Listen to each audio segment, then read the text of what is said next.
Thank you for joining us. Today we are going to continue the conversation with Dr. Mary Fey and Dr. Susan Forneris and talk about how the art and science of teaching can be blended together seamlessly. Yeah, and I think a lot of what we're really getting into as we've transitioned, I feel like the safe container or psychological safety was this transition piece from what we teach to how we teach. And I think a lot of this, how we teach, the art of teaching, I think it takes a lot of, guts. I think you have to be willing to try something new. Absolutely. I think you have to be, willing to set that safe container and share the art of your teaching at the very beginning on the first day of class.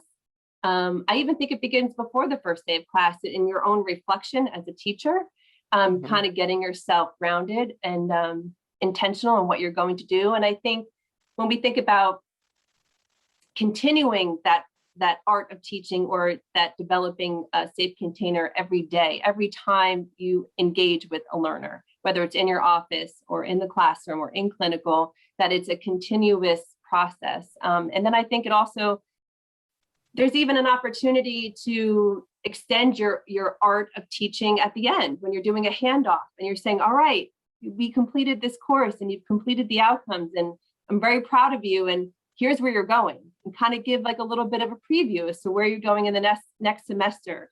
And what are some concepts that'll be covered in the next semester? What maybe kind of skills or tools might be needed to get through the next semester? So I think just this art has to follow us through on a daily basis, but also on a bigger, helping students throughout the program. Well, Michelle, you say that and it just made me think of, the continuum of care as nurses and working with a patient with a certain diagnosis. We know the continuum of care. We know possibly where they've come from. And as we think about meeting them at different points along that continuum, whether it's in the community, in the acute care setting, sending them off to home, we understand that trajectory a bit. Sometimes I don't think educators see that trajectory. They don't understand that they teach within a map. And many don't know where the learners are going to next. So I think sometimes that's part of the science that helps inform your art, is where do you live in that map, in the house. You're building a house and they're right along there with you. They're putting it together. Which room are you in, and which doorway are they going through to get to the next room? And as educators, if we don't know where they've come from and where we're sending them, it becomes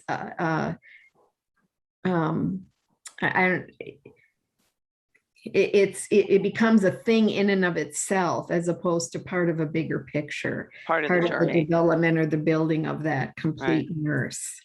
Right. I love this analogy with the house. I also love this connection with the continuum of care and practice. And think about our emphasis in clinical practice on handoff reporting and bedside report. So this past semester, I did a bedside handoff report basically in my classroom with the next semester. And so I invited the faculty in and we did a bedside handoff basically in the classroom and handing off the students. And, I've been teaching for about 13 years and I have to say, I could see a noticeable change in the transition from our spring semester to our summer. And when then they came back and told us about that experience of that transition, it made an impact on the students. So I love this analogy and connecting it both with our academia and practice. And, think about when we were taught to do bedside report, one of the things I remembered that was recommended that we should say as a nurse is you're in good hands, right? When you're saying to the patient, here's Rachel, she'll be taking care of you today and you're in good hands. And talk about psychological safety. You're like, right? It's just a nice way to start the shift. And I think same with the semester. If you can partner with that next semester faculty and really be a team and present as a team and say, look, you're in good hands. Off you go. Yeah. I'll be waiting for you on the other side when you graduate. I think that can be powerful. Guys, we're talking about people really changing the way they teach. And, you know, I want to tie this back to like identity that you brought up, Rachel. And if we are thinking about making a radical change in how we teach, there is an element of vulnerability in there. Michelle, you said something before that really made me think about this. And there is a lot of vulnerability, and it takes courage to move away from the traditional way of teaching to some of these newer ideas that we're talking about. And I've been reading a lot of Brene Brown's books lately. I'm reading Dare to Lead right now, but she talks about vulnerability and courage. It takes a lot of courage to do this kind of stuff. Every act of courage is preceded by moments of vulnerability, and she defines vulnerability as uncertainty, risk, and emotional exposure. And I think when you're taking your identity as an educator and you're staking that on, I'm going to radically change the way I teach, that's scary. That's emotional exposure. That's vulnerability.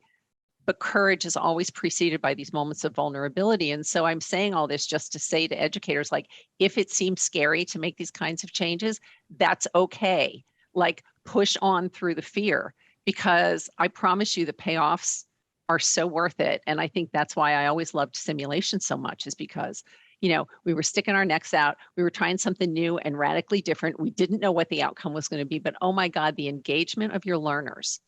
Like when you're really in there, putting your whole authentic self into a teaching experience with them, the payoff is tremendous, not just in the learning, but in the positive relationship you build with your learners, which is the same as building a therapeutic relationship with your patients. Well, and if you mess it up, you're in there with them. You're modeling fallibility. Exactly. Right. Or risking the chance that a student's going to ask you a question you can't quite articulate the answer to.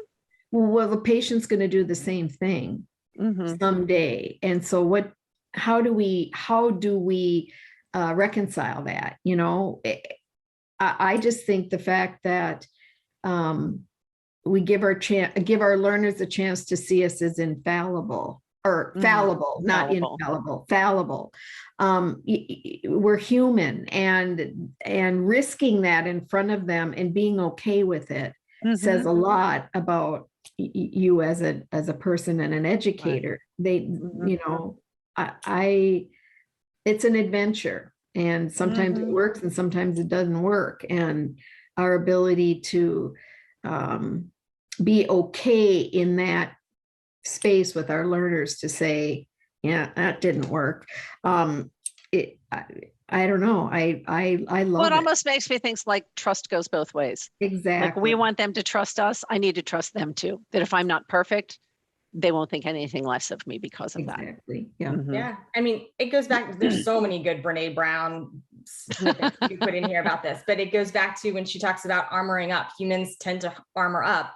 We do that in academia as educators, right? We get defensive, or we don't want to be seen as valuable, so we armor up. And she talks about, you know, strong back, soft front, wild heart. I think that could be a great image of an educator, grounded but approachable, transparent, and willing to lean into the vulnerability of cutting edge science and art of teaching. Right. I think that brings us to a really great place to try to combine the two. So, you know, we talked about the science, we segued into the art, and I'd like us to think about how do we combine the science and the art when we teach. And Sue, you have shared with us before this really great analogy of the Mobius strip, which I had never heard of and went to Google right away. So you taught me something new. And I am really curious to hear your take on the Mobius strip, and if you could share it with our learners and how it might relate to combining the science and art of teaching. Oh, sure. Absolutely. Well, you know, it's funny because the first time I heard about the Mobius strip I was at a conference. It was a Sigma Theta Tau conference. And the speaker, the dialogue on the table at the time was science versus art of nursing. Believe it or not, they were debating the discipline. And she used a Mobius strip to connect both of them, because her point was that there really isn't a division. It isn't one or the other, it's both, and they inform each other. So she created a Mobius strip for it. And I actually brought one with Oh, you're so good. I know. So all it is you take a sheet of paper, strip of paper, and if you wanted to make a circle like this, people would say one side could be the art and the other side could be the science, but you can't touch all faces of this circle without going over the edge. I can't get from the outside to the inside without going over the edge. So Mobius strip is a geometric figure that is boundaryless and it's edgeless. And when you turn it, you can run your finger across all sides of it without ever going over the edge. And so one side was the art and the other side was the science. And it was just so captivating to me that I held on to this. And this has been probably, I would say, at least a good 20, 25 years ago that this dialogue ensued in the discipline of nursing as a science and an art. So for me, I've held on to this and used it in many ways, even in teaching learners. They've walked into my classrooms where there have been Mobius strips sitting on their chair to talk about, introduction to nursing. Is it an art or is it a science?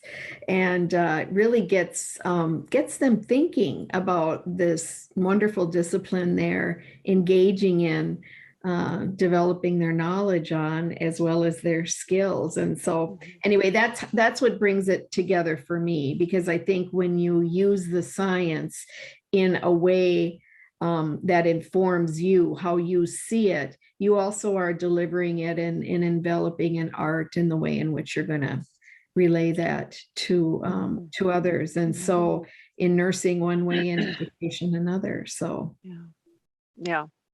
And, I think, to put this in practical terms, I think of like a science-based educational interventions, like frequent low stakes quizzes.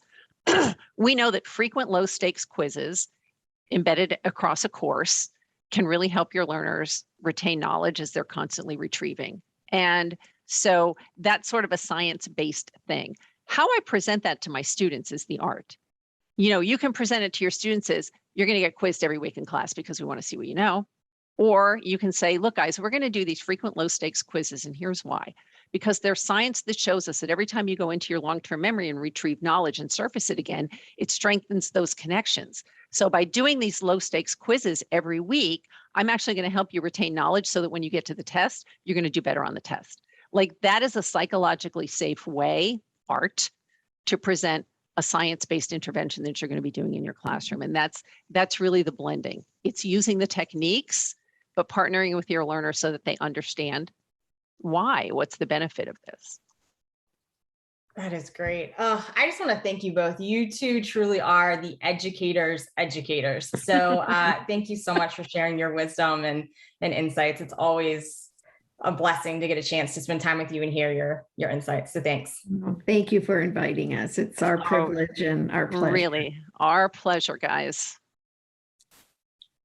So now, and also thank you both. And now we wanted to do the rapid fire question. So, which is always a real treat for Rachel and I, because we often can fill our cups by hearing your responses, especially around your favorite books, what you're reading now. We start making a list for ourselves. So we're going to ask, Rachel, we'll ask one question and get responses from both Mary and Sue. What do you think? I think that's great. Are you both ready? Ready to go there? Sure, go. All right. So if you were to write a memoir, what would you title the book? Mary first or Sue first? Mary first. Okay. I would title the book All Who Wander Are Not Lost. Beautiful. Well, you guys know my passion. I would write Cherry Ames Revisited. We do know this. Oh, awesome. That is awesome. What is on the top of your reading list right now for fun, Mary? I hate to admit this, but it's Brene Brown's Dare to Lead. That's fun to me. That's awesome. That's great. Yes. Yeah. Go ahead, And Mary, Sue. it's funny because I have started to read that one as well. Mm, It's on, but I vacillate between that and the fiction. The Dutch House is the one I'm trying to get through right now. oh, That was great. I enjoyed that book. Yeah. Yes. And Brene Brown's books are on the, I have a pile of them. I know Rachel does too. And Yeah. they're awesome to listen on Audible too, because to hear her speak about vulnerability and shame and some of the other themes, yeah. to hear it come through her voice even adds a little bit extra Yeah. authenticity, I think. So Agreed. Powerful. Yeah. what is your favorite quote? Oh, for me, that's an easy one. It is none of us is as smart as all of us. Oh. Good one. Mine is life is a journey, not a destination. Mm. Good. Yep. And last question is, if you could have dinner with one person, dead or alive, who would it be? This was a tough one, but I ended up with my dad, Mm. who is no longer with us, who was not a well-educated person, but was incredibly wise. I love that. So many folks who come on share, it's a family member oftentimes. But Oh, interesting. it's very Mhm. interesting. Yeah. Yeah. And I actually wouldn't be one person. It would have been a couple. It would have been my parents, both of them, who are no longer alive. Just be curious to see their impression of the world today and us in it. Anyway, yeah. Well, That's thank great. you, both Mary and Sue, and both of you would be invited to my dinner because every time I have a conversation with you both, it is such a gift, and I always walk away feeling just more inspired every time. So thank you both. Thank you guys for having Thank us. you. I always enjoy spending time with you guys too. Absolutely. Yep. Ditto that. Thank you. Thank you for joining us on this episode of NLN Nursing Edge Unscripted Surface. We hope you join us next time. Until then, remember, whether your water is calm or choppy, stay connected, get vulnerable, and dare to go beneath the surface.